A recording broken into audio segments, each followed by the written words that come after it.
Hey guys, welcome back to another Monday makeup lesson. Today we are on chapter 4 of my book, and this has been a long chapter. We have a lot of different parts of this chapter. Today we're focusing on highlighter versus highlighting. And last week we talked about bronzer versus contour and how those kind of work together and how you would choose the right product and the brush to go along with that. So go and check out that video. And today we're going to do a similar thing. Going to talk you guys through some of my favorite products, but also the best way to work with each of these because they're completely different things. We tend to label bronzing and contouring kind of similar, and it's the same with highlighter and highlighting. We tend to mush them all together and just give them one name, but what we really mean are 2 or 4 different things completely. Highlighter to me is basically anything with a shimmer in it. So anything with a pearl or a shimmer or kind of a glossy finish, that to me is a highlighter. Highlighting is then when we use a lighter shade to either lengthen or broaden something, which I talked about in my highlighting and contouring tips and tricks video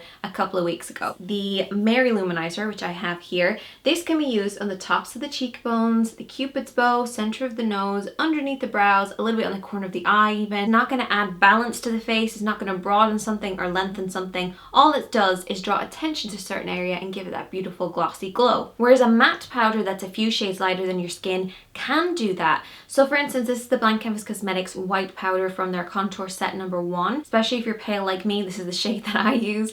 So the center of the chin, center of the nose, underneath the eyes, center of the forehead, depending on whether you have a broad forehead or a long forehead, long face shape, bring out your cheekbones, you want to lengthen your face, you can use this powder to do all of those things. Once you've chosen the right product for the certain areas of your face, you also then want to use the right brush. So what I like to use are smaller brushes when I'm highlighting a certain area. For instance, highlighting underneath my eyes, I use a small fluffy brush. But then for using my highlighter, what I like to do is use a fan brush. So this is the F05. And what I do is just dip it into a little bit of product and then I dust it over the top of the cheekbones. And because it's a fan brush, it can be really great for just lightly dusting across the skin, and it's perfect for applying anything with shimmer in it because it just bursts the shimmer really well rather than just holding on to one area. So that's highlighter versus highlighting. It's pretty easy, especially when you have the diagram in front of you. If you don't have the book, definitely check out the link in the description box. They do ship worldwide, they ship everywhere, so definitely check out that link, and I will see you guys in a video on Friday. Bye guys. Hotel, which was absolutely amazing. I love that hotel is my favorite. And then fill in the center, go down the center of the face, the tip of the lip,